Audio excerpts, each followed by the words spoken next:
Bismillahirrahmanirrahim. Assalamualaikum warahmatullahi wabarakatuh. Maha suci Allah, segala puji dan syukur kita panjatkan kehadirat Allah. Semoga kita selalu dalam bimbingan rahmat dan ridha Allah subhanahu wa ta'ala. Subhanallah walhamdulillah, astagfirullah wa Allah.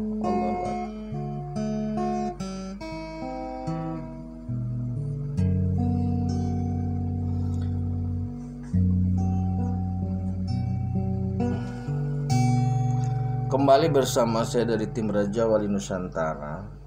Kali ini kita akan membahas terkait dengan konsorsium langit.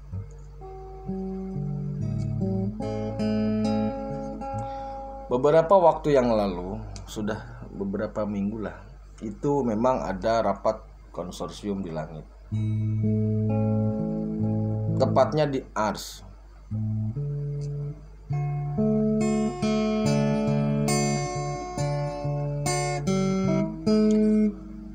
Yang datang pada saat itu atau yang Gusti yang diundang lah untuk rapat pada saat itu adalah yang pertama IM sebelumnya, yaitu Rasulullah Muhammad SAW, kemudian Nabi Sulaiman, dan juga IM yang baru.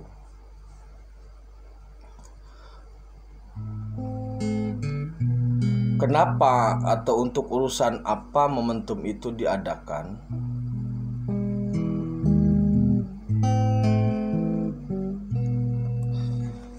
Mengingat begini saudaraku ya, deklarasi terkait dengan penegakan agama tauhid itu sudah terjadi. Kesepahaman antar pemangku kepentingan itu sudah terjadi lah. Jadi penataan sudah secara bertahap sudah dilakukan. Namun ternyata beberapa pihak masih melakukan manuver.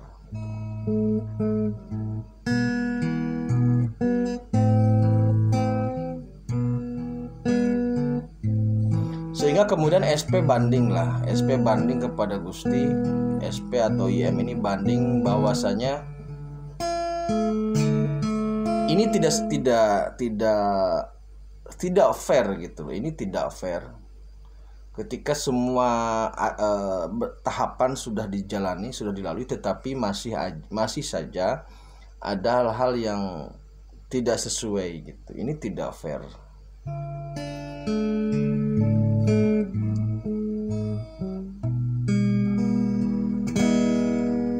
Semisal begini, untuk urusan M1 itu atau monetary one itu penanggung jawabnya setelah Nabi Sulaiman itu kan Wali Hidir ya, atau Nabi Hidir. Tetapi pada faktanya ternyata tidak selaras sampai dengan beberapa tahun belakangan atau beberapa waktu belakangan masih juga bermanuver gitu. Kemudian selatan juga sama. Nah, terkait dengan keumatannya itu walaupun pada pandemi ini mereda, tetapi indikasi penjualan ayat, indikasi agama dijadikan sebagai alat itu masih sangat kuat.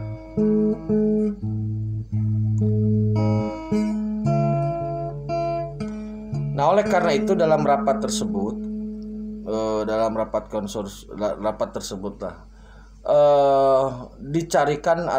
dicari solusi terbaiknya seperti apa.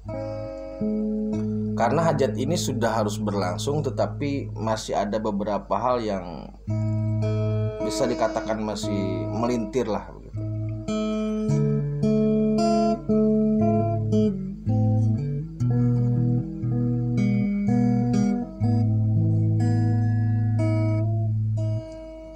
Nah, akhirnya disepakati begini saudaraku. Untuk urusan harta yang ada di bumi yang memang dipersiapkan untuk para makhluk itu kembali ditarik oleh Nabi Sulaiman.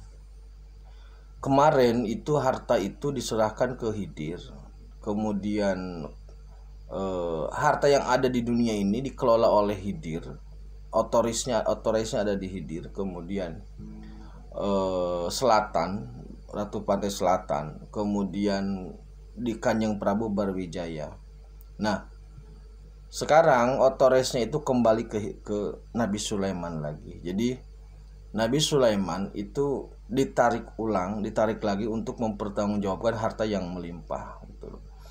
Kenapa ini dilakukan? Karena pemanfaatan atau pengelolaannya memang belum tepat gitu. Harta yang seharusnya dipakai alat untuk membackup setiap kegiatan IM, nyatanya malah menjadi alat untuk memperalat manusia itu sendiri.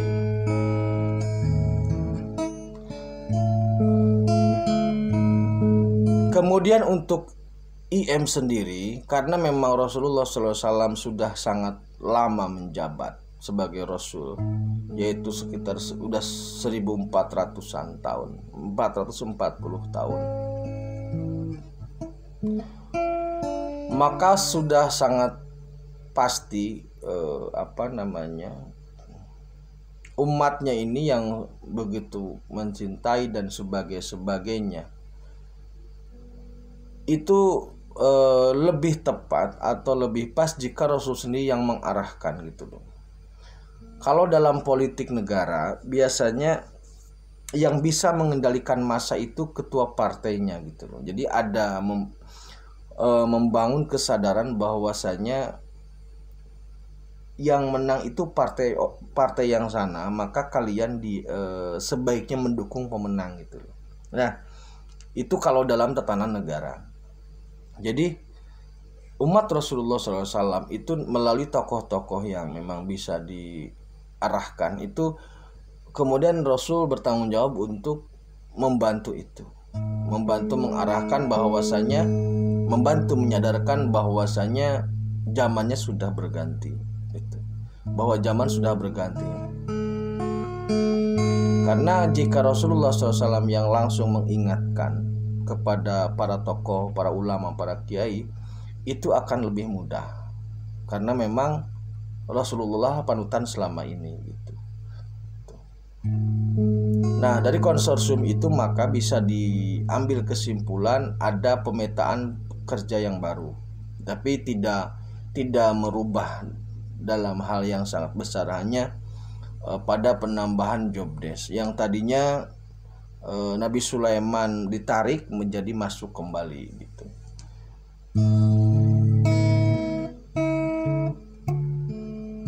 Nah,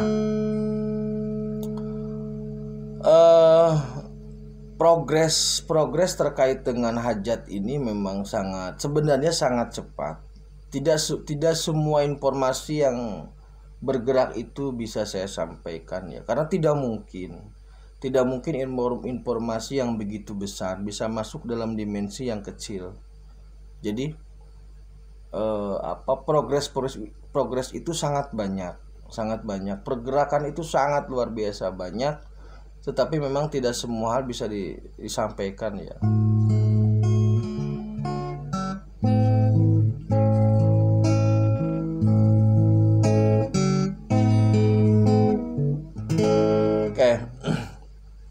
Nah, itu konsorsium atau bukan konsorsium, ya konsorsium lah, nggak apa-apa ya.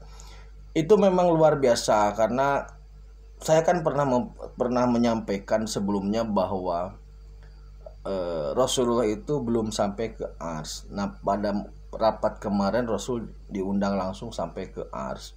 Kemudian Nabi Sulaiman juga belum pernah ke Ars, maka pada rapat kemarin bisa bertemu di Ars. Jadi ketiga pihak sekaligus dengan owner Jagat Raya itu jadi bersama-sama untuk membicarakan di situ. Nah, kalau kemudian ada pertanyaan ya, kenapa Allah Subhanahu wa Ta'ala melibatkan makhluknya dalam segala sesuatu, maksudnya melibatkan butuh makhluknya, kenapa gitu? Karena begini saudaraku, menggerakkan atau melibatkan makhluk dalam urusan Allah itu menjadi satu keindahan atau satu keagungan bagi Allah itu sendiri. Karena apa? Karena kalau Allah yang langsung turun tangan atau Allah yang langsung menyelesaikan itu tidak ada tandingnya, tidak ada tandingannya. Semisal ketika umpamanya urusan harta di bumi Allah langsung turun, Allah langsung mengelola, maka semua akan beres begitu saja karena tidak ada tandingan. Itu loh. Nah, kalau turun tidak ada tandingan maka percuma, tidak ada keseimbangan nantinya. Gitu. Maka Allah menggerakkan segala potensi yang ada untuk bisa menjadikan perjalanan dunia atau jagat raya ini indah gitu loh. Tidak timpang. Maka Allah Subhanahu wa taala sebagai owner itu hanya mempersiapkan perangkat dan fasilitas serta arahan serta rule atau batas-batasan atau peraturan-peraturan yang boleh dan tidak boleh dilakukan.